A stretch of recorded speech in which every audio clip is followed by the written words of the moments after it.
Oke. Assalamualaikum warahmatullahi wabarakatuh.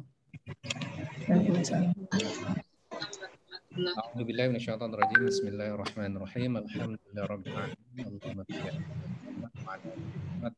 Rabbana zalamna anfusana wa illam taghfir lana wa tarhamna lanakunanna minal khasirin. Rabbi shrah li sadri wa yassir li amri wahlul 'uqdatam min lisani yafqahu qawli. Amin amin ya rabbal alamin.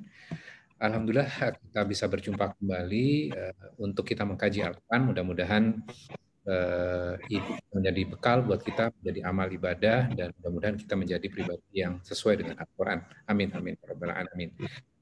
Temanya hari ini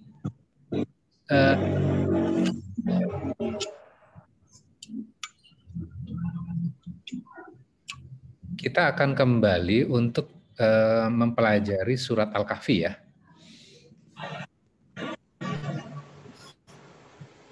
Suara. Jadi silakan Bapak Ibu sekalian, videonya tolong dibuka aja, nggak apa-apa.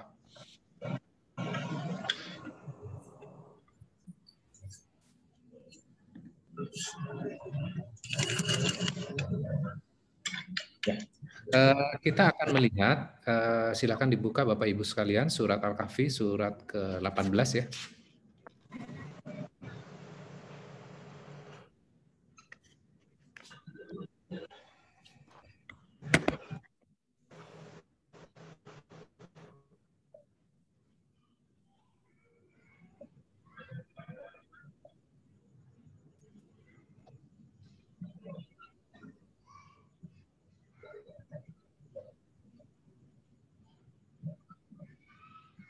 Oke, udah.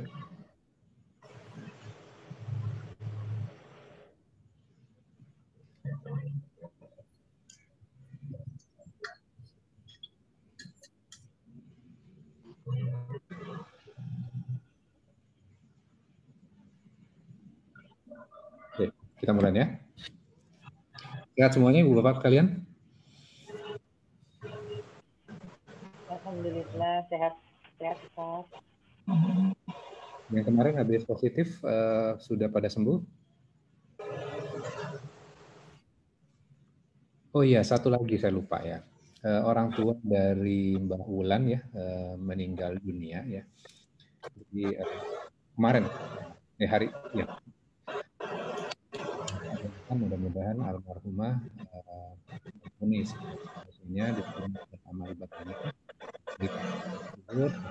Allah jannahnya. Al-Fatihah. Bismillahirrahmanirrahim. Minasyaitonirrajim. Bismillahirrahmanirrahim. Alhamdulillahirabbil alamin. Arrahmanirrahim. Iyyaka na'budu wa iyyaka nasta'in. Ihdinas siratal mustaqim. Shiratal ladzina an'amta 'alaihim. Iyyaka na'budu wa iyyaka nasta'in. Ihdinas siratal mustaqim. Oke, hari ini kita akan lanjutkan kajian kita di surat Al-Kahfi dan Rasulullah kan mensunnahkan kepada kita ya untuk kita membaca surat Al-Kahfi di hari Jumat. Ketika membaca surat Al-Kahfi ini ada sesuatu yang akan kita dapatkan. Apa yang kita dapatkan? Cahaya. Cahaya di antara dua Jumat. Artinya apa? Bahwa sampai Jumat yang akan datang gitu ya, kita akan mendapatkan cahaya itu. Ya.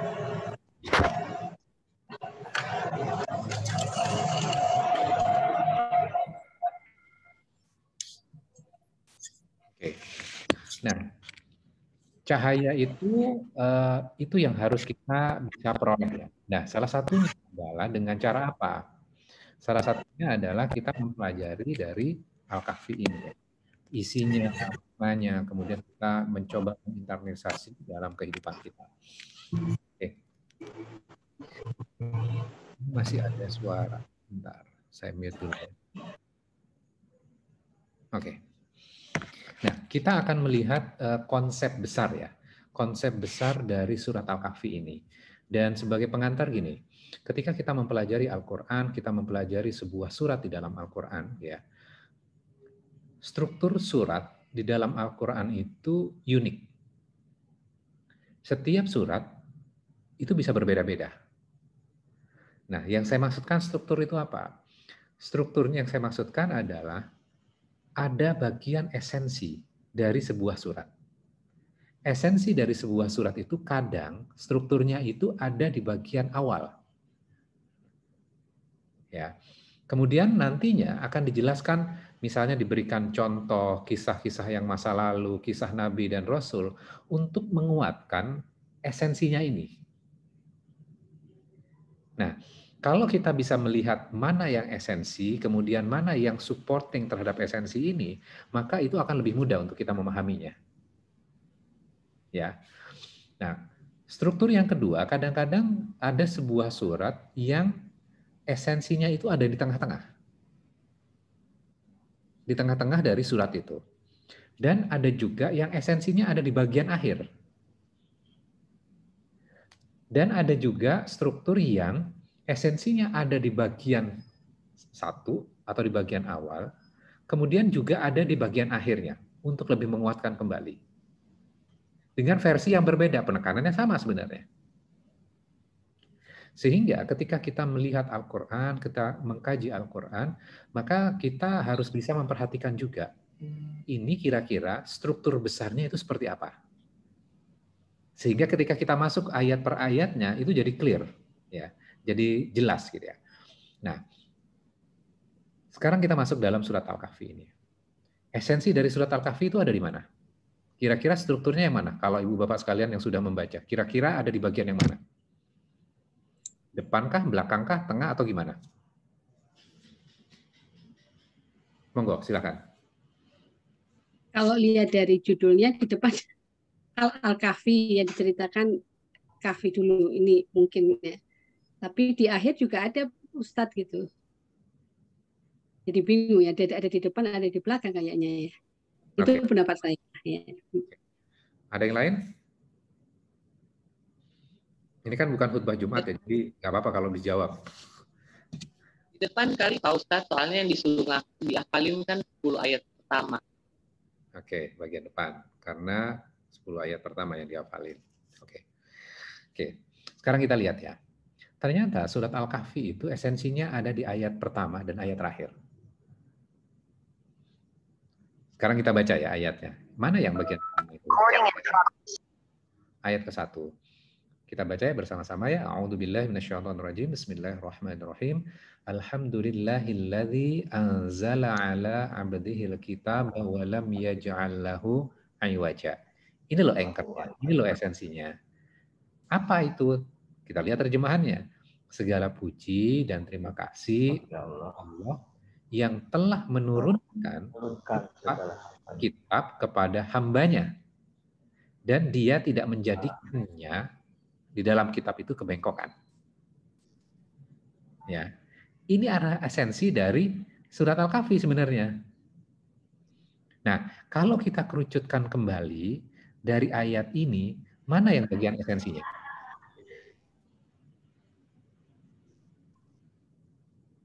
Bu Rahayu di suaranya di mute ya, kalau mau jawab. Tidak menjadikannya bengkok mungkin. Tidak menjadikan bengkok. Oke. Ternyata yang menjadi esensi adalah alhamdulillah. Nahnya. Oh, Masya Allah. Segala puji Allah. Ya. Kenapa segala puji dan terima kasih untuk Allah? Karena sudah menurunkan kepada hambanya itu mengacu kepada siapa? Kepada Rasulullah. Ya. Rasulullah. Apa yang diturunkan? Kitabnya. Berarti Al-Quran. Puji berarti harusnya siapa? Allah. Allahnya. Dan di dalam Al-Quran itu tidak ada kebengkokan. Yang dipuji siapa lagi? Allahnya. Jadi jangan salah memuji loh. Bahasa sederhananya kan gitu. Jadi yang dipuji adalah Allah. Ya. Jadi ini adalah sebuah anchor-nya. Jadi esensi dari surat Al-Kahfi itu adalah kita memuji kepada Allah, kita berterima kasih kepada Allah. Dan puncak rasa syukur, itu kan alhamdulillah kan rasa syukur ya. Puncak rasa syukur itu adalah kita bertauhid kepada Allah. Ya, itu loh. Nah, nantinya itu akan dijelaskan ada 4 kisah untuk menguatkan ayat pertama ini. Kisah yang pertama Ashabul Kahfi. Kemudian kisah yang kedua tentang apa? Tentang ini apa namanya dua itu Ya, dua pemilik kebun. pemilik kebun ya. Kemudian kisah yang ketiga Nabi Musa Khidir. Nabi Musa dan Khidir. Keempat yang Zulkarnain ya. Zulkarnain. Nah, artinya apa? Ketika kita sudah paham anchor-nya adalah ayat pertama, maka kita bisa memahami, oh story yang pertama itu untuk menguatkan yang pertama ayat pertama ini. Story yang kedua menguatkan yang ini. Story yang ketiga menguatkan ayat pertama lagi. Dan yang keempat juga menguatkan. Jadi kita itu kayak diberikan sebuah sampel, diberikan sebuah contoh untuk bisa memahami alhamdulillah itu. Ya, bisa diikutin ya. Oke. Nah, sekarang kita agak sedikit dalam lagi ya. Dan ini sebenarnya saya sudah sampaikan juga. Nah, tapi saya akan ulang kembali. Alhamdulillah itu kan ham itu adalah segala puji dan terima kasih. Ya. Li untuk Allah untuk Allah. Ya, clear ya. Namun faktanya adalah ketika kita mendapatkan rezeki, mendapatkan kenaikan gaji, mendapatkan promosi, atau mendapatkan kaitannya dengan nikmat, gitu ya. Seringkali kan kita melakukan gini, alhamdulillah ya. Kemudian kita sambung dengan beberapa kalimat tuh. Kelihatannya religius ya.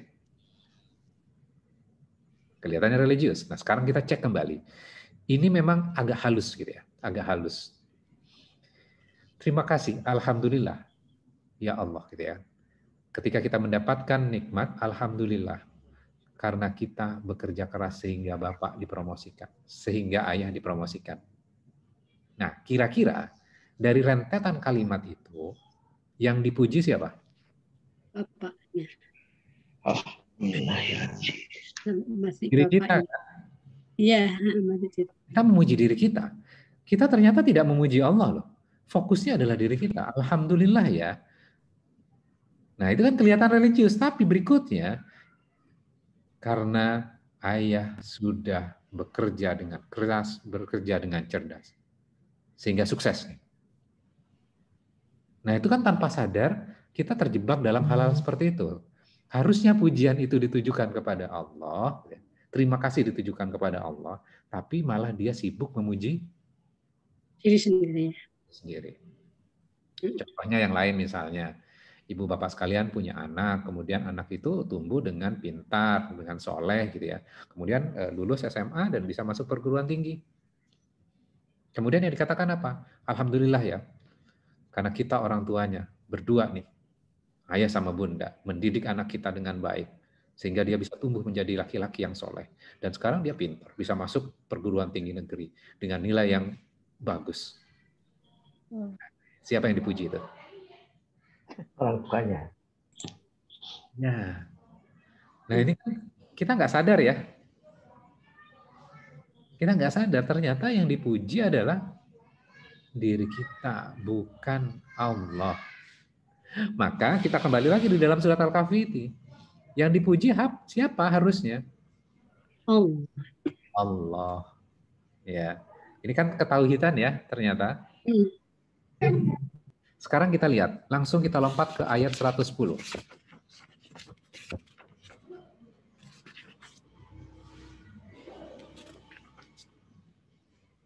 Udah? A'udzubillahi minasyaitonirrajim. Bismillahirrahmanirrahim. Kul, katakanlah. Perintah ini diperintahkan kepada siapa? Kepada Rasulullah, kepada Nabi Muhammad. Innama ana basyarum mithlukum. Sesungguhnya aku ini manusia seperti kamu. Jadi Rasulullah diminta membacakan ini. Katakanlah kepada umatmu, aku ini sama seperti kamu. Manusia biasa seperti kamu semuanya.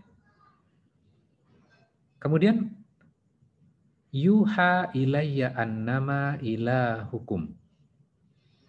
Diwahyukan kepadaku, gitu ya.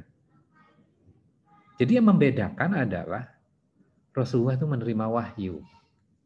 Ya, katakanlah aku sama seperti kalian, manusia yang bentuknya adalah basyar gitu ya. sama dengan kalian gitu ya. Yang istimewa adalah Allah menurunkan wahyu kepada Rasulullah. Nabi Muhammad. Nah, terus kita lanjutkan ya. Annama ilahukum ilahu wahid. Sesungguhnya hanyalah kepada Tuhan kalian ya adalah Tuhan yang satu, bahwa sesungguhnya Tuhan kamu adalah Tuhan yang Maha Esa, Tuhan yang satu. Ini yang diperintahkan. Artinya apa? Suruh memuji kepada siapa? Allah. Allah, bertauhid kepada Allah. Maka siapa yang mengharap pertemuan dengan Tuhannya, maka hendaklah dia mengerjakan kebajikan. Dan janganlah dia mempersekutukan sesuatu apapun dalam beribadah kepada Tuhannya. Nah, ini penting nih. Jangan sampai menggeser ketauhidan. Karena histori masa lalu juga terjadi. Orang-orang solehnya, orang-orang yang baik dalam hal agama, dijunjung sangat tinggi, gitu ya. Dan akhirnya orang-orang soleh itu disembah. Ini terjadi kepada kaum-kaum sebelumnya. Maka ini peringatan buat kita, gitu ya. Jangan sampai kita melakukan hal yang sama, gitu ya. Rasulullah itu manusia seperti kita. Kelebihannya diwahyukan, mendapatkan wahyu. Ini clear ya, Al-Quran yang ngomong loh ini. Tapi bukan berarti gini, kita nggak respect kepada Rasulullah. Enggak loh. Kita hormat kepada Rasulullah gitu ya. Nabi dan Rasul yang diagungkan. Tapi kita tidak pernah menyembah Rasulullah. Itu yang perlu diingat ya. Kita tidak pernah menyembah Rasulullah gitu ya. Rasulullah mengajarkan kepada diri kita bagaimana menjalankan agama ini. Gitu ya. Itu poinnya tuh. Bisa difahami ya? Sampai di sini ada pertanyaan?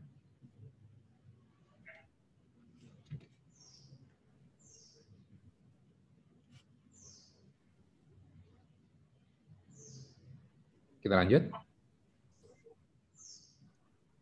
Oke. Pertanyaan, Pak. Ya, bukan? Ya, kalau orang-orang terdahulu, misalnya para imam, orang soleh, ya kan Pak, mufti-mufti yang bisa menafsirkan Al-Quran gitu. Dan kita tahu semua ajaran ini kan melalui para imam juga, para waliullah itu ya. Itu bagaimana Pak konteksnya Pak? Oke, nah itu menarik ya. Kadang-kadang kan gini, punya ilmu itu yang mengajarkan itu siapa? Yang mengajarkan kita sudah belajar Ar-Rahmanu 'allamal Qur'an, Allah yang melalui ya, melaluinya. Jadi perantara saja. Bisa melalui kiai kita, melalui ustadz kita, melalui kitab-kitab yang kita baca. Itu hanya perantaranya saja. Tapi jangan mengurangi atau kita tetap harus fokus. Yang disembah itu adalah Allahnya. Bahwa terhadap orang-orang yang berjasa mengajarkan itu kita harus hormat pada mereka. Tapi bukan untuk disembah, gitu ya. Di sini saja di ayat ini gitu, di ujung terakhir dari surat Al-Kahfi ini, Allah diminta oleh Allah mengatakan, aku ini sama seperti kalian. Aku itu manusia. Kalau kita tafsirkan menyembah Rasul ya. Punya keistimewaan, tapi kita tidak menyembahnya. Nah, itu yang harus dicatat tuh. Karena kalau kita lihat sejarahnya, ketika Rasulullah diangkat menjadi nabi dan rasul, di Ka'bah itu banyak patung-patung. Ada Lata, Uzza, Mana. Familiar ya? Dengan patung-patung itu. Patung-patung itu ternyata kalau kita baca, itu adalah nama orang-orang soleh loh. Kemudian diagungkan, kemudian dibuat kayak patungnya, kemudian dipersepsikan ini loh, menjadi perantara antara Tuhan dan kita. Padahal Rasulullah mengajarkan antara kita dan Allah itu tidak pakai perantara. Direct, langsung gitu ya. Ya. Sedangkan kalau kita bersalawat itu kan mendoakan Rasulullah. Ya, kita respect karena Rasulullah mengajarkan cara bagaimana kita menyembah Rabb kita kan. Ya, mudah-mudahan bisa menjawab ya Pak Doni ya. Ya. Kadang-kadang kan wali atau apapun namanya gitu ya, kita kadang-kadang berlebih-lebihan. Nah, ayat ini menyadarkan kembali siapa yang harusnya dipuji. Jadi tidak selamanya gitu ya. Yang namanya manusia itu kan pasti akan ada kesalahan yang tidak 100% benar gitu ya. Yang kita ikuti apa? Ya kebenaran yang ada dalam Al-Qur'an gitu ya. Ustadz kita juga bisa salah kok gitu. Kadang-kadang kan kalau misalnya kita tidak paham konsep ini, nanti bisa percaya bahwa apapun yang dikatakan oleh misalnya wali itu jadi benar 100%. Gitu. Nah, kalau nggak paham kan bisa seperti itu ya. Oke, sekarang kita balik lagi ke Kokapi. Nanti kita akan masuk ke situ. Udah 8:30. Nah, kita tidak akan mengupas satu-satu dari 4 story itu. Saya akan hanya mengambil satu story di bagian terakhir, yaitu Zulkarnain. Ya.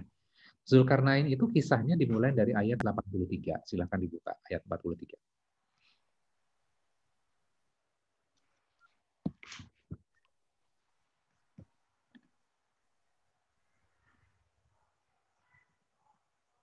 Udah? Oke. Di ayat 83 itu Allah menceritakan bahwa akan ada orang-orang yang akan bertanya tentang apa? Tentang Zulkarnain. Ya. Itu 83. Kemudian 84 Allah menceritakan kepada Rasulullah itu ya, tentang Zulkarnain itu ya. Nah, sekarang saya baca ayatnya supaya kita paham dan kita akan melihat korelasinya dengan ayat pertama. Oke. A'udzu billahi minasyaitonir rajim. Inna makkanna lahu fil ardi wa atainahu min kulli syai'in sababa. Sungguh kami telah memberikan kedudukan kepadanya Zulkarnain di bumi dan kami telah memberikan jalan kepadanya. Jadi setiap usaha itu berhasil. Setiap pengen menaklukkan daerah mana berhasil. Untuk mencapai segala sesuatu, jadi kami telah memberikan jalan kepadanya untuk mencapai segala sesuatu. Nah, yang kita tangkap dari ayat 85 ini apa?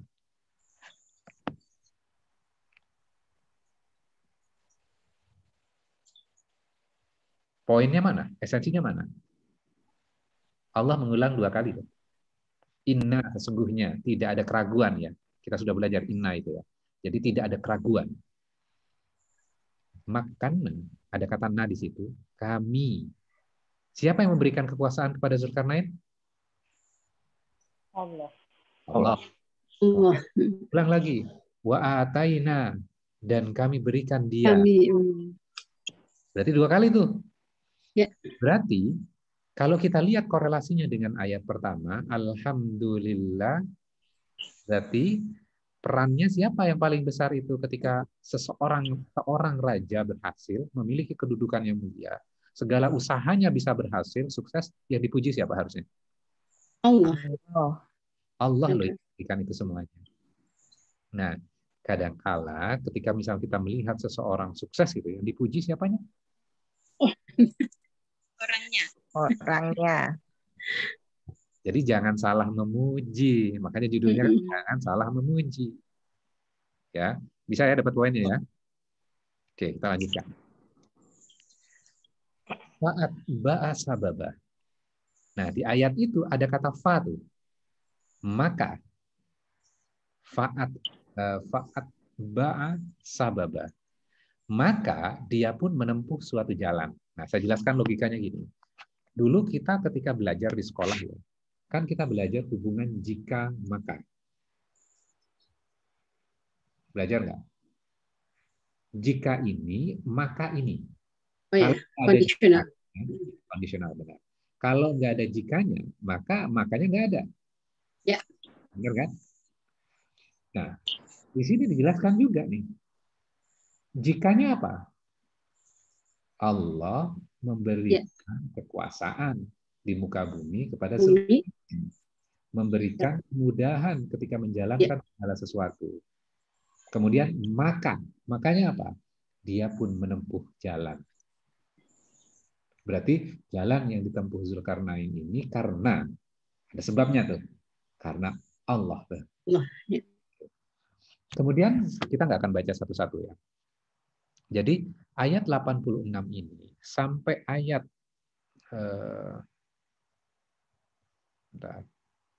sampai ayat 91. Jadi Zulkarnain itu ke daerah timur, ke daerah barat dulu, kemudian ke daerah timur, dan dua daerah itu bisa ditaklukkan dengan sangat mudah. Ya. Nah, kemudian Zulkarnain menegakkan agama. Jadi kalau misalnya yang bersalah akan dihukum, ketika baik maka diberikan kemudahan. Jadi ini adalah penguasa yang adil. Ya, oke. Kemudian setelah menaklukkan dua daerah timur dan barat, kita baca tafsirnya, yang barat itu pokoknya di daerah ujung yang paling barat, sampai tinggal cuman lautan doang di daerah situ, udah nggak ada lagi gitu loh. Kemudian daerah timur itu saking panasnya gitu, berarti kan ini padang pasir gitu ya. Itu juga ditaklukkan juga. Nah, kemudian ayat 92, Tsumma atba'a sababa. Kemudian dia menempuh suatu jalan yang berbeda lagi. Kemudian dia sampai di antara dua gunung. Didapatinya di belakang kedua gunung itu sebuah kaum. Suatu kaum yang hampir tidak memahami percakapan. Ya. Kemudian akhirnya mereka itu kan dengan bahasa yang susah, mungkin ada 1-2 orang ya, 1-2 orang yang masih bisa berkomunikasi, tapi sebagian besar susah untuk berkomunikasi. Karena mereka kayak suku bayangkan suku terpencil ya. Kemudian akhirnya disampaikan kepada Zulkarnain ini, karena melihat Zulkarnain ini penakluk yang bijak ya, bijaksana dan adil. Mereka minta tolong, wahai Zulkarnain, Ya'juj dan Ma'juj itu berbuat kerusakan di muka bumi. Maka bolehkah kami membayarmu, membayar imbalan? Oke, kita akan bayar upeti kepada kamu gitu ya, agar engkau membuatkan dinding penghalang antara kami dan mereka. Mereka kan di balik gunung, ada 2 gunung gitu ya, 2 gunung gitu ya, tengah-tengahnya bisa dilalui, dan setelah dilalui masuk ke kampungnya mereka. Ya'juj dan Ma'juj selalu masuk ke daerah mereka dan selalu melakukan kerusakan, sehingga mereka minta tolong kepada Zulkarnain ini untuk dibangunkan dinding yang luar biasa yang mereka tidak akan masuk Ya'juj Ma'juj ini. Kita nggak akan kupas siapa Ya'juj dan Ma'jujnya ya. Kita fokus kepada isi dari Al-Quran ini.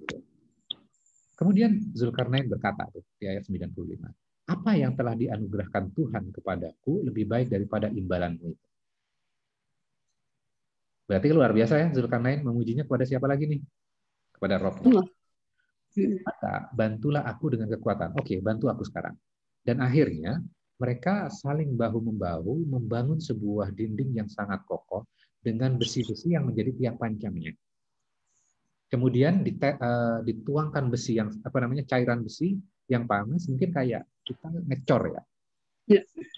Ya. Sehingga terbangunlah dinding yang sangat kokoh, tinggi dan tidak bisa didaki dan tidak bisa dijebol. Tidak bisa ditembus. Karena kalau tembok kan biasanya itu kan tembus juga gitu ya. Dindingnya kuat. Nah, setelah semua selesai, ayat 98 tuh.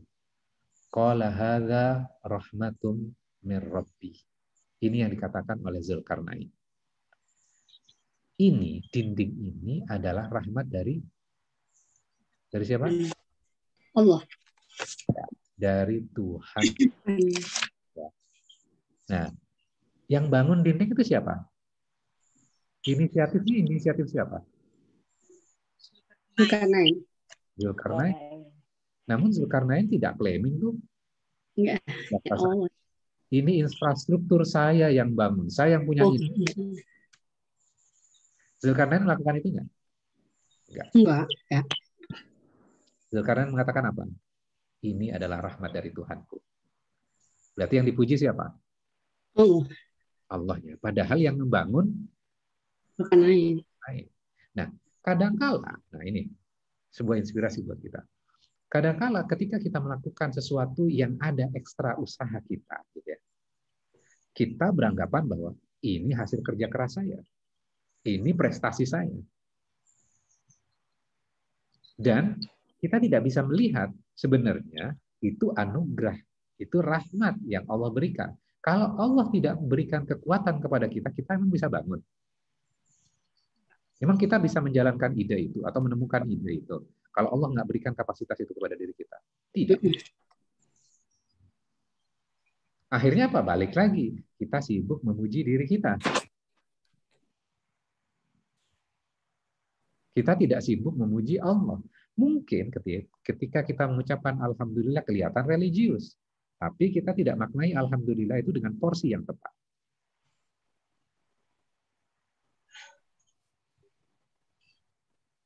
Ya. Nah, kita bisa belajar dari Zulkarnain ini. Oke. Maka dilanjutkan tuh di ayat 98-nya. Maka apabila janji Tuhanku sudah datang, dia akan menghancurkan dan janji Tuhanku itu benar.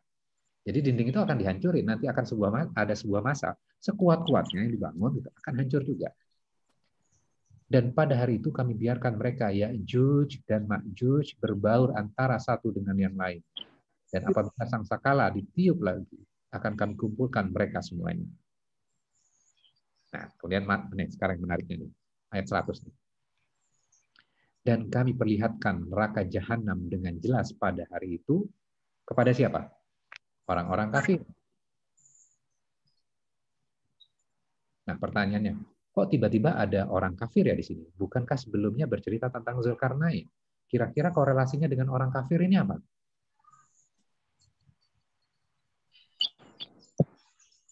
Yuk, monggo silahkan dijawab. Ini bukan salah dan benar dan yang salah nanti nilainya nggak bagus ya. Supaya ini memancing supaya kita berpikir ketika kita membaca Al-Quran. Karena Al-Quran itu saling berkorelasi ya. Karena kalau misalnya kita nggak berpikir gitu, kita nggak akan dapat jawabannya. Kira-kira apa hubungannya? Kisah Zulkarnain, kisah orang yang ditolong dengan orang-orang kafir.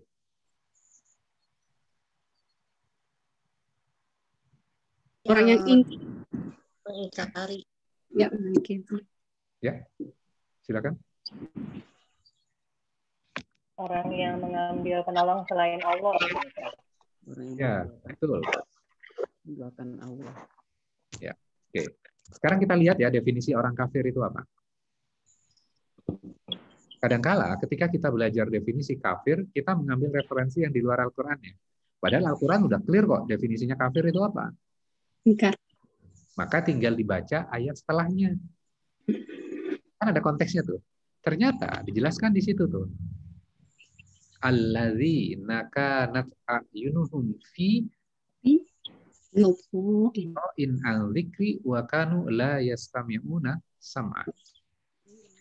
Yaitu orang yang mata hatinya dalam keadaan tertutup tidak mampu dari memperhatikan tanda-tanda kebesaranku. Kunya mengacu kepada siapa? Allah. Allah. Jadi matanya tidak bisa memperhatikan siapa di balik itu semuanya.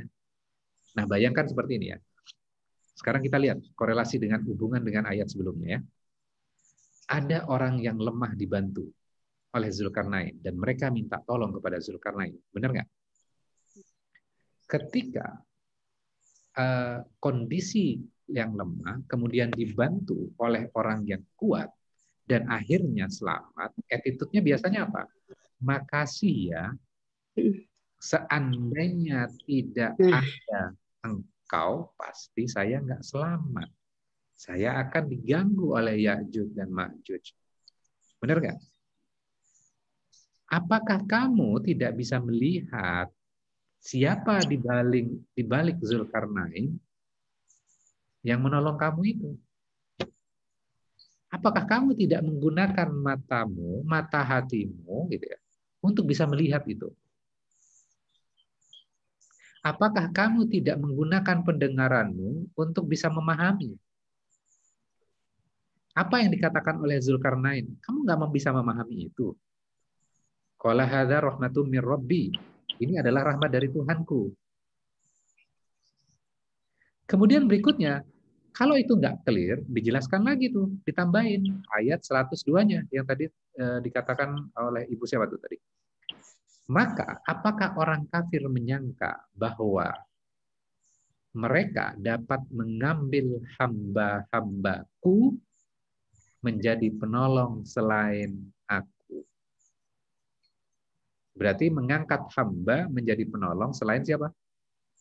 Allah. selain Allah. Berarti kan menjadikan Zulkarnain ini kan konteksnya. Ya. Ya. Nah, ini kan merupakan sebuah peringatan ya. Ketika kita tidak mampu melihat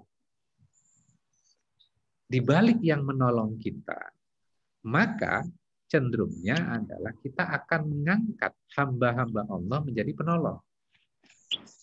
Dan ini yang berbahaya. Tauhidnya bisa geser nggak nih? Bisa. Jadi yang harusnya dipuji, alhamdulillah ya, Allah dipuji.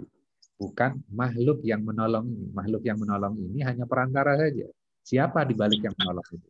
Maka Allah lah yang menolong itu. Oke. Nah, sekarang kita bisa belajar ya. Ternyata orang kafir itu berdasarkan surat Al-Kahfi ini gitu ya. Mungkin nggak orang muslim menjadi orang kafir? Hanya kriterianya sudah jelas, Ustaz. Ya. Kalau mata hati tertutup, tidak memperhatikan tanda tanda, tak sanggup mendengar, mengangkat hamba selain yang menjadi penolong selain aku. Ya. Clear ya definisinya ya. Al-Quran tuh clear loh menjelaskan itu. Nah, kadang-kala kita ketika berbicara tentang kafir, wah itu tuh orang kafir tuh yang non-Islam tuh. Ternyata Al-Kahfi ini pelajaran buat kita mengevaluasi loh diri kita. Jangan-jangan saya masuk dalam definisi ini. Saya ambil contoh ya supaya lebih sederhana. Ketika misalnya kita sakit ya, kemudian kita bertahun-tahun sakit itu, kemudian akhirnya kita berobat, mencari dokter ini, dokter itu, gitu. Dan akhirnya kita menemukan dokter yang kita anggap wah ini luar biasa di dokter. Dan akhirnya kita di treatment dan akhirnya kita sembuh. Attitude-nya apa biasanya? Kasih ya dok, dokter sudah menyelamatkan nyawa saya. Karena dokter yang lain memprediksikan umur saya cuma tinggal 2 bulan. Makasih ya dok, dokter sudah menyelamatkan nyawa saya. Kalau nggak ada dokter saya nggak tahu apakah saya masih hidup atau enggak. Ada yang salah? Ya. Ada. Menjadikan apa? Hamba tadi menjadi penolong. Baik. Allah selain Allah. Allah. Oke, contoh yang lain. Makasih ya Ustadz. Kalau nggak ada Ustadz yang mengajarkan saya, mungkin saya sekarang masih sesat. Kelihatannya dalam hal religius loh. Dalam hal agama nih, bingkainya bingkai agama nih. Bingkainya adalah bingkai Islam. Ya. Ada yang salah nggak? Tetap. Ada yang salah nggak? Kita tadi mengangkat hamba. Ya. Tapi Ustadz, terkadang kita perlu mengucapkan terima kasih kepada orang lain yang telah menolong. Bagaimana cara kita untuk kita menyampaikan rasa terima kasih kita tanpa kita menjadikan itu salah gitu secara tauhid. Padahal kan sebenarnya kan semua atas kehendak dari Allah Subhanahu Wa Taala gitu lah ya, atas izin Allah gitu. Tapi yaitu bagaimana cara mengucapkan terima kasih yang baik gitu kepada orang yang telah menolong kita. Oke. Pertanyaan menarik karena kan kita butuh aplikasinya, butuh aplikasinya. Nah, yang menarik adalah ketika kita belajar Al-Quran, maka kita diajarkan hal yang fundamental. Ya, kita kan belajar hal yang fundamental nih sekarang ini. Hal yang prinsip, hal yang dasar yang kita harus kita pelajari dan ini menjadi hal yang kokoh buat diri kita gitu loh, untuk kita melangkah ke depannya. Nah, sedangkan caranya gitu. Ketika kita sudah paham fundamentalnya, kemudian kita akan berpikir, gimana caranya, ya kan? Nah, salah satu caranya misal gini, ketika misalnya katakanlah dengan ustadz, dengan guru kita, kadang-kadang kan kita berterima kasih kan kadang-kadang berlebihan mengucapkan terima kasih dan segala macamnya ya. Dan itu bisa membuat ustadznya bisa ada rasa kebanggaan dan kesombongan, kan? Bisa saja, gitu ya, bisa terjadi seperti itu. Nah, apa yang harus dilakukan?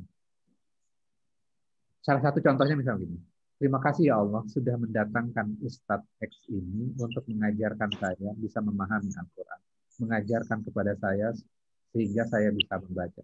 Terima kasih ya Allah sudah mengutus dokter ini dan dan mengobati saya sehingga Kau berikan kesembuhan melalui dokter saya. Makasih ya dok, dengan perantaraan dokter saya sembuh. Clear nggak tuh? Nah, kadang-kala dalam zaman kita sekarang kita menyebutkan kata Allah aja malu loh dalam percakapan sehari-hari itu. Soal takut dibilang so alim, so segala macam gitu. So agamis tuh. Biasa aja kan. Kadang-kadang kan gitu ya. Iya. Ya. Iya. Jawab ya Bu Ila ya. Izin bertanya, Ustadz masih ingin melanjutkan Bu Ina. Penasaran Bu, terutama apresiasi karena kebetulan saya kan bergerak di pendidikan ya Ustadz, yang mesti harus mengapresiasi lah, apakah itu kepada sesama sejawat saya atau kepada mahasiswa saya ya Ustadz ya, begitu ya. Nah itu bagaimana juga itu Ustadz, misalnya mereka katakan kalau mahasiswa berhasil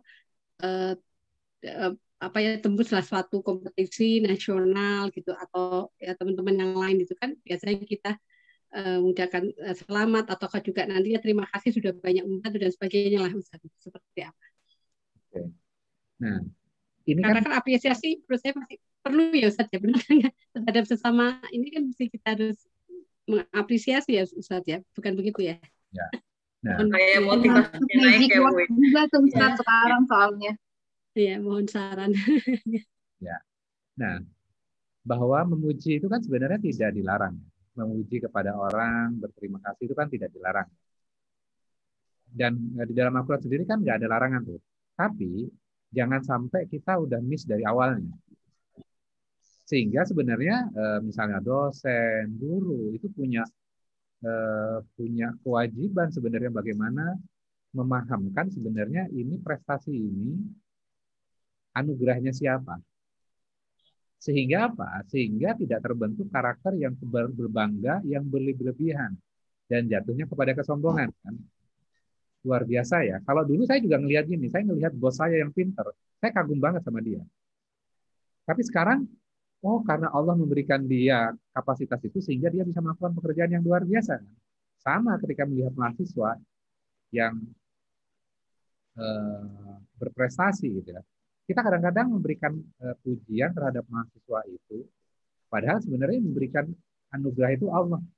Luar biasa ya, gitu. Allah memberikan karunia itu ke kamu, dan kamu bisa mengoptimalkan anugerah itu. Nah itu kan cara ya, pasti dosen tahu lah sebenarnya, bagaimana mengolahnya. Ini suara saya berisik nggak? Enggak Ustaz, tapi agak yang jelas. Saya di luar. Iya. Gitu. Oke. Rasanya sih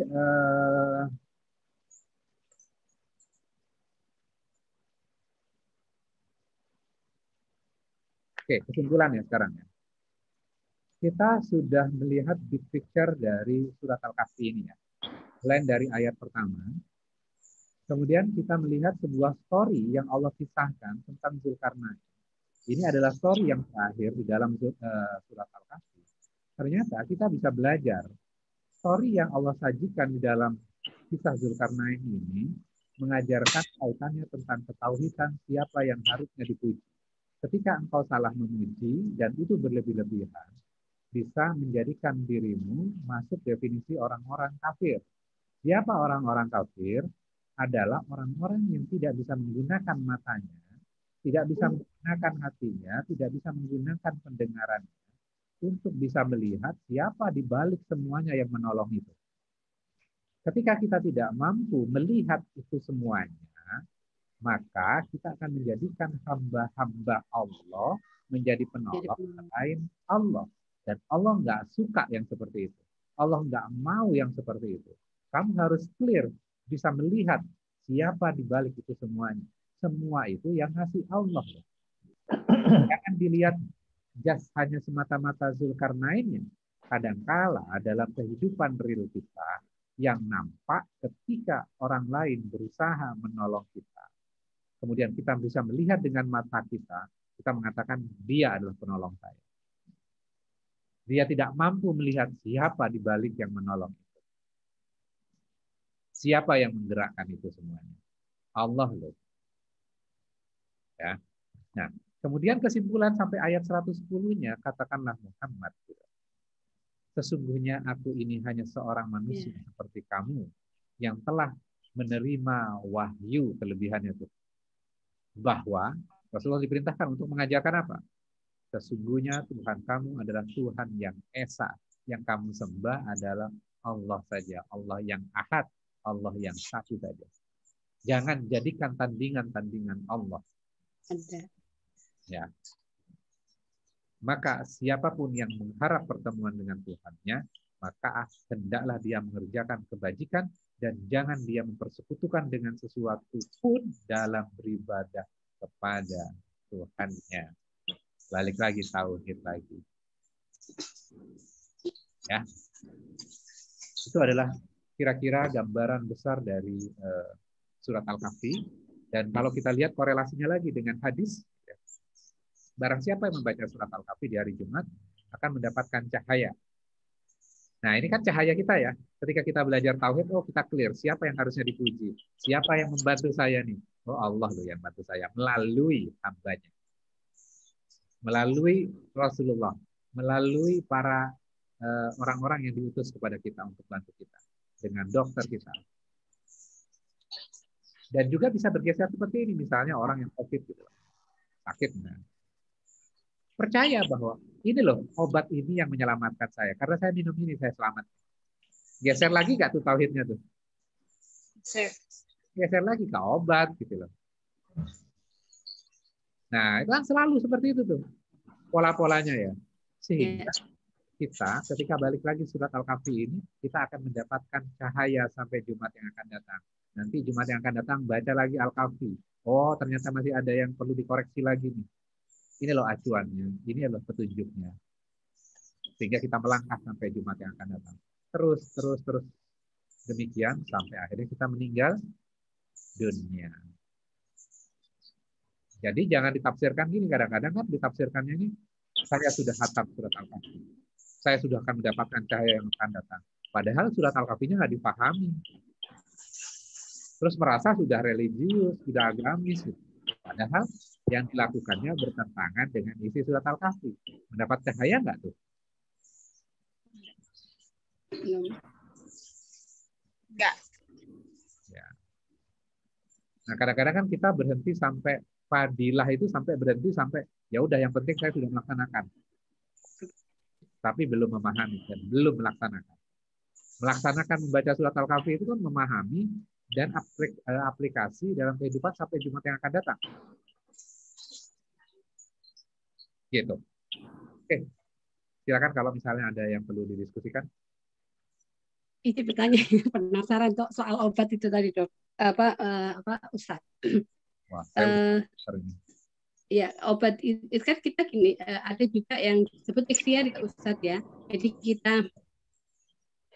saya lagi memang menanamkan diri juga. Kemarin saya memang on and off Ustaz dengan gigi ya, saya masalah gigi itu kan. Pas sakit juga tapi pada titik terpuncaknya itu kan ini memaksa saya harus meminum obat gitu kan. Saya tahu bahwa itu saya sudah sadar, oh, ini bukan obat ini sebenarnya yang menyembuhkan. Tapi kadang-kadang memang meleset terus, suka meleset aja gitu kan.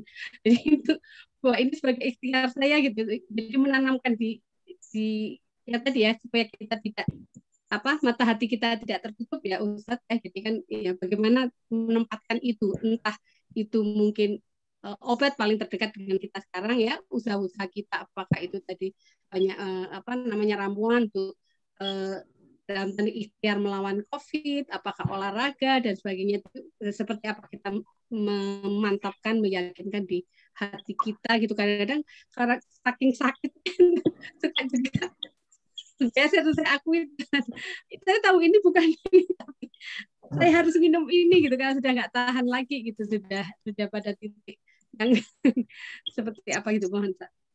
Oke, jawabannya sederhana sebenarnya. Kenapa sih Rasulullah itu menganjurkan kepada kita itu setiap hari Jumat membaca surat Al-Kahfi. Nah itu kan kita renungkan. Ya. Rasul itu punya visi ya, punya visi supaya umatnya ini nggak salah. Gitu.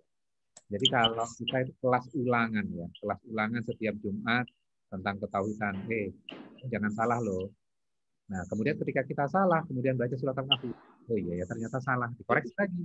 Jadi yang mengkoreksi itu adalah Al-Quran. Ingat ya, di ayat pertama, Alhamdulillahilladzi anzala ala abdihil kitab. Berarti yang kitab itu menjadi panduan supaya apa? Kita bisa memuji kepada Allah tuh. Memuji dengan yang benar ya. Dengan ya caranya ya bahwa manusia itu pasti ada salahnya ya. Kita sudah belajar menjadi aulia kemarin ya. Syaratnya cuma 2 aja, amanu wa kanu yattaqun. Kalau ada salah kita ingat kepada Allah, ya Allah, aduh salah lagi nih. Ampun ya Allah. Kalau ada salah lagi, yattaqun lagi, kita ingat kepada Allah. Maka kita menjadi walinya Allah. Jadi nggak masalah sebenarnya, nggak ada masalah. Ketika kita mengarungi kehidupan kita, ada salahnya kita kembali lagi, ingat lagi, salah ingat lagi, dan terus. Karena kita kan bukan malaikat ya. Allah tahu tentang diri kita, sehingga tinggal kembali lagi kepada Allah, gitu ya. Ya meluruskan menjadi pribadi yang lebih baik lagi. Kan formula kita ketika kita belajar Al-Quran bukan cari pembenaran terhadap diri kita dan menyalahkan orang lain. Gitu. Monggo, silakan Ibu Bapak sekalian yang lain.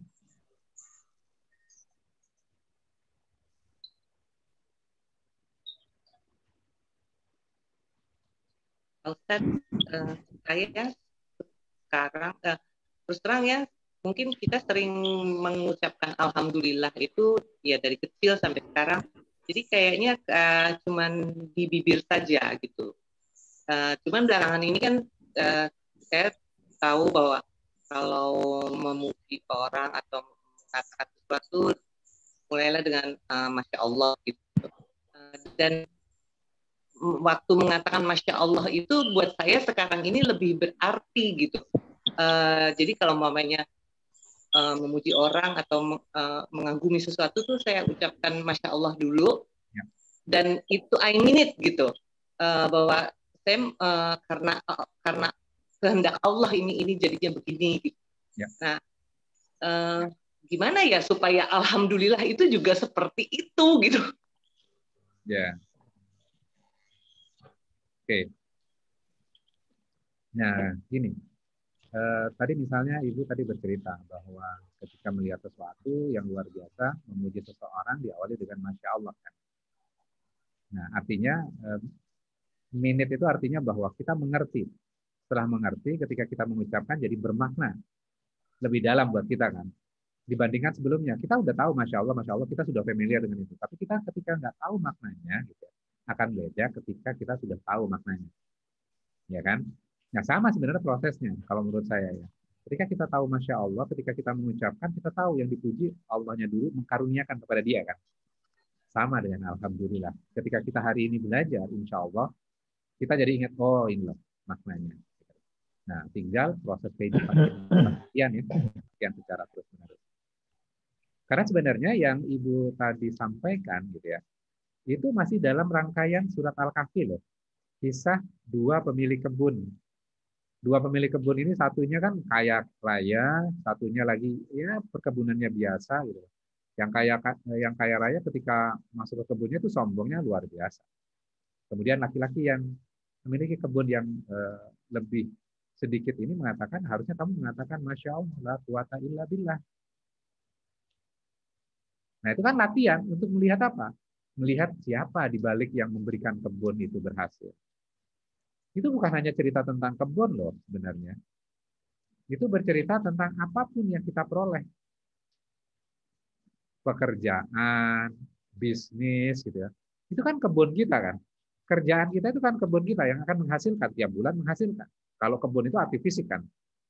Nah, kebun itu juga bisa dimaknai tempat kita bekerja, tempat kita berbisnis.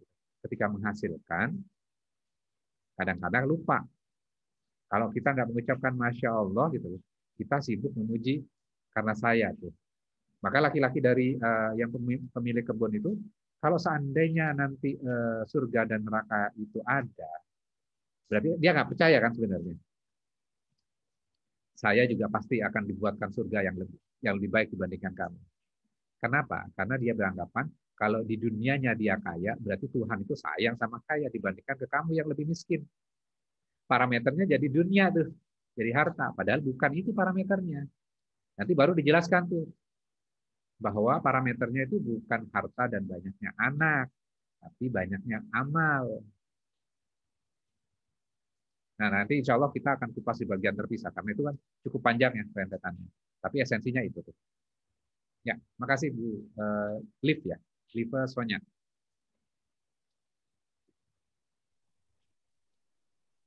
Silakan, ada yang perlu didiskusikan kembali?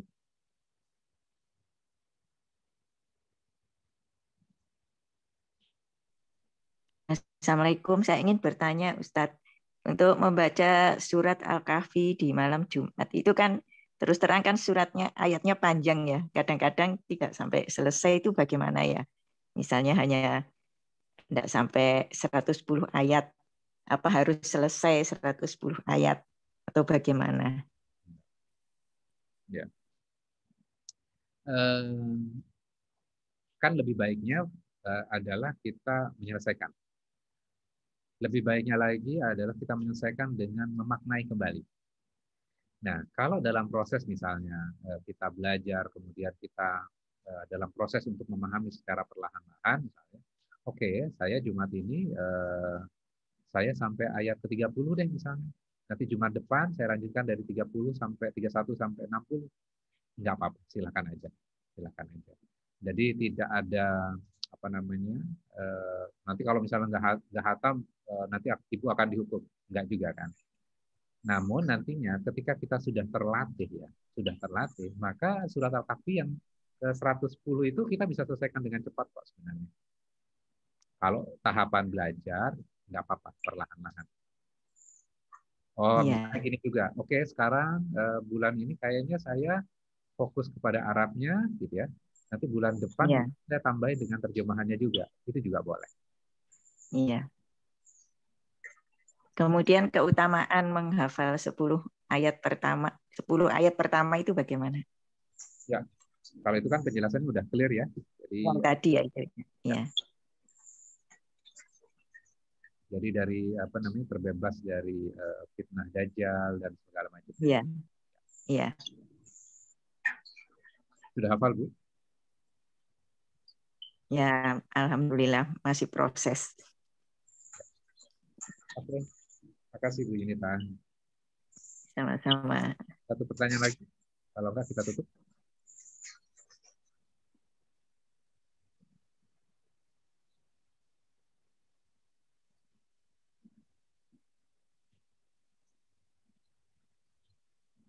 Udah? Cukup? Kalau nerapin ke anak gimana Ustadz? Nerapin ke anak? Ya tanggung jawab juga itu.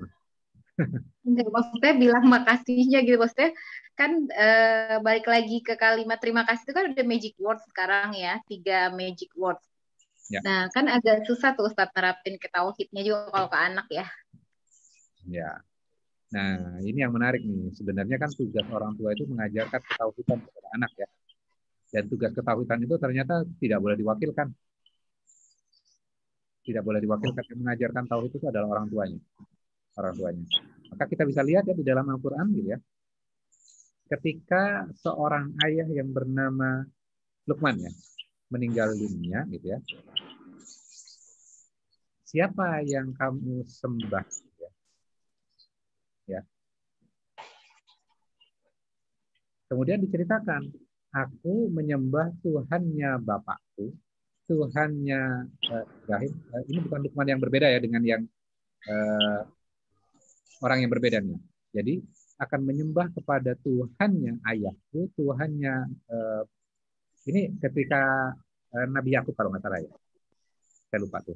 Jadi menyembah kepada Tuhannya bapaknya, Tuhannya nabi-nabi sebelumnya. Artinya bahwa yang mengajarkan kepada anak ini adalah orang tuanya.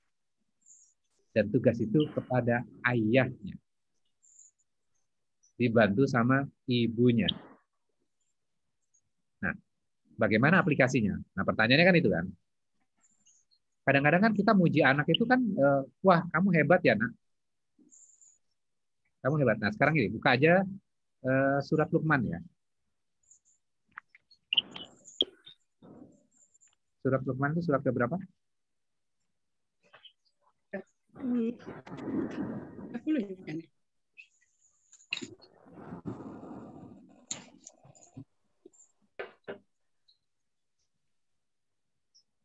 31 Pak Ustadz. Ya, 31. 30. Buka.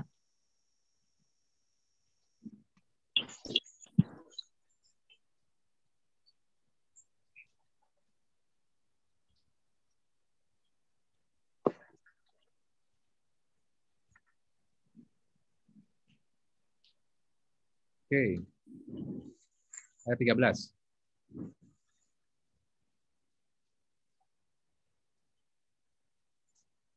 Nih, nasihat buat orang tua. A'udzubillahi minasyaitonir rajim. Bismillahirrahmanirrahim. Wa idza qala Luqmanu li banihi wa ya'iduhu ya bunayya la tusyrik billah.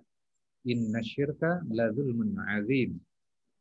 Dan ingatlah momen di mana momen itu momen yang luar biasa, momen yang pas gitu. Ketika Luqman berkata, kan tidak sembarangan momen loh. Ngomong sama anak itu enggak sembarangan momen, dan ini ceritakan wa idza qala, dan ketika momen ya. Jadi ada waktu yang pas sehingga Luqman berkata kepada anaknya ketika dia memberikan pelajaran kepadanya. Ya bunayya, wahai anakku tersayang, ya. La tusyrik billah, jangan menyekutukan Allah. Inna syirka la zulmun 'adzim. Sesungguhnya syirik itu adalah benar-benar dosa yang sangat besar. Ada lanya tuh. Jadi kalau diterjemahkan dalam bahasa Jawa itu kan kalau sakit sama loro itu kan beda. Ya. Jadi ini kalau ada lanya la zulmun, maka itu adalah benar-benar penekanan tuh. Kalau ada nun di belakangnya itu lebih penekanan lagi tuh. Jadi ada lamnya, kemudian ada nun di belakangnya, itu lebih menekankan kembali gitu lah. Dan itu kita tidak bisa temui dalam terjemahan ya. Levelnya beda tuh, beda level. Misalnya kalau orang Jawa itu kan loro sama loro itu kan beda ya. Kayak ada penekanan. Nah, itu kan kita tidak bisa pahami kalau kita nggak memahami bahasanya. Nah, sama dengan bahasa Arab ini ya. Oke, kita lanjutkan. Nah, momennya kapan?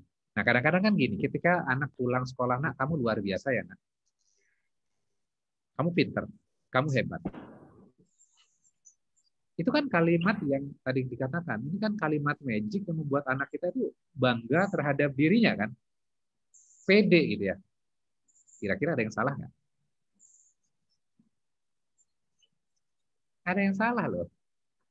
Kita mendorong anak kita bangga terhadap diri.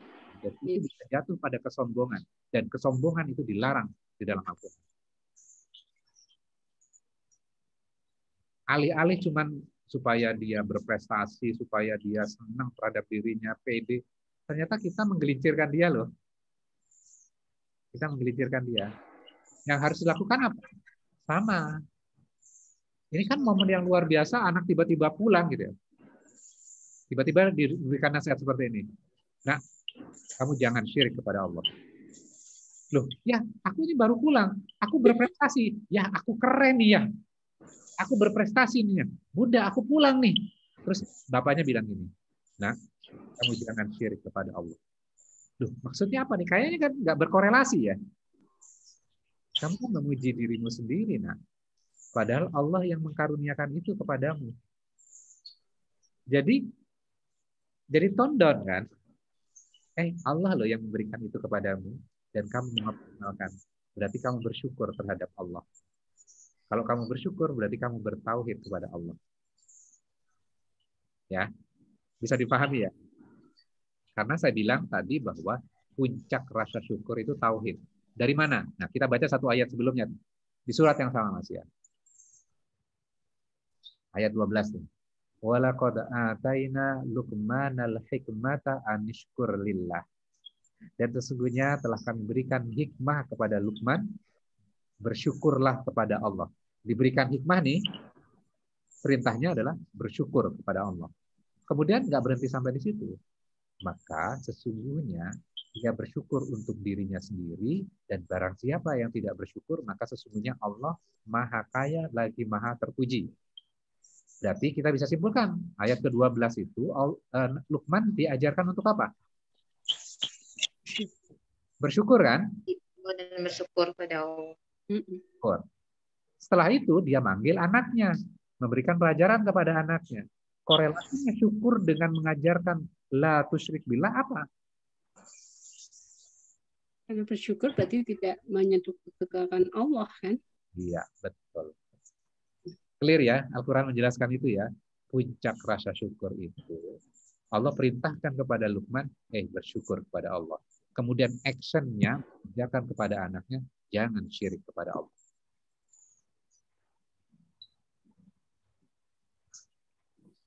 Ya.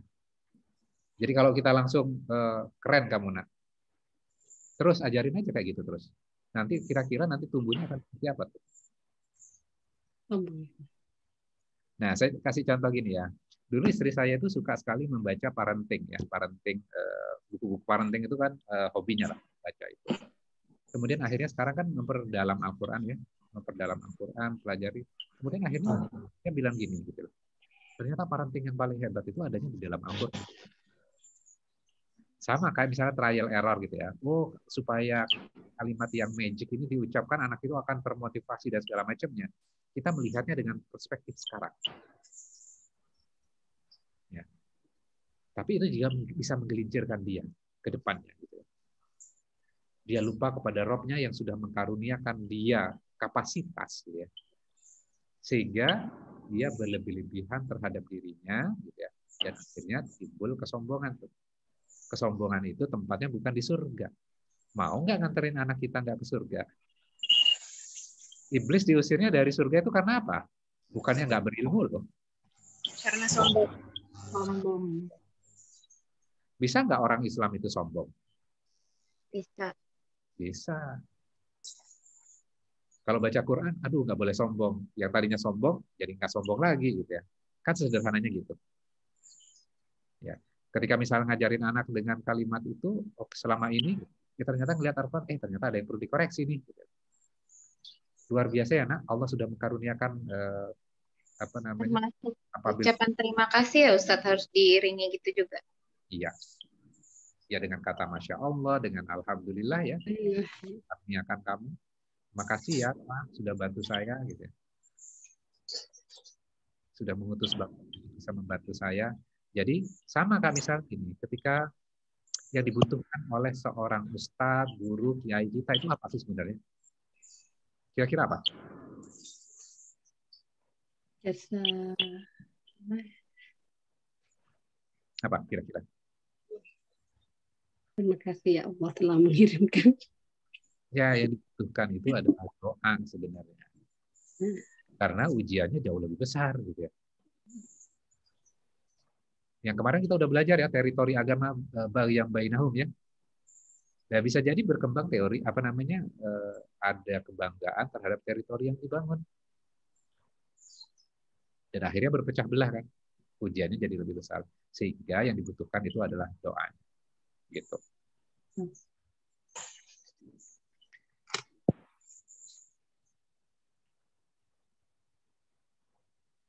Oke, good. 32 orang malam ini. Oke, saya mau share satu hal ya. Kita kan membangun Quran Inspiration ini juga awalnya kan kita juga nggak banyak orang, jadi saya juga nge-record sendiri, kemudian termasuk editingnya juga kadang-kadang dibantu oleh teman gitu ya. Dan sekarang kan dengan bertambahnya banyak kesibukan gitu ya, Jadi akhirnya kita juga merekrut orang-orang yang sebenarnya memiliki kapasitas untuk tahu dari skill ilmunya, dan juga mereka juga bisa belajar agama juga. Dan kebetulan juga yang bergabung ini ya ada seorang produser dari dari broadcasting yang sudah berpengalaman juga gitu loh. Dan beliau juga sebenarnya adalah ikhlas tidak minta bayar gitu ya. Nah, namun kan kita juga harus bisa memahami, kadang-kadang kan orang juga butuh kontribusikan kepada dia. Ya. Nah, jadi kalau misalnya Bapak Ibu mau berwakaf dan itu bukan buat saya ya, bukan buat saya gitu loh.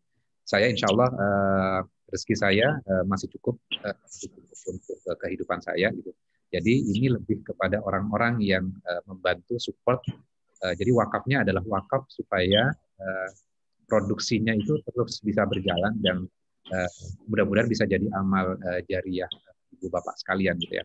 Dan nantinya bisa disampaikan ke Mbak Wulan, jadi nggak usah terlalu besar-besar juga gitu ya. Jadi bisa rutin gitu ya, supaya ini juga orang-orang yang berkontribusi juga, itu kan jihad fisabilillah ya, jihad fisabilillah, dan itu akan diberikan kepada orang-orang itu. Gitu.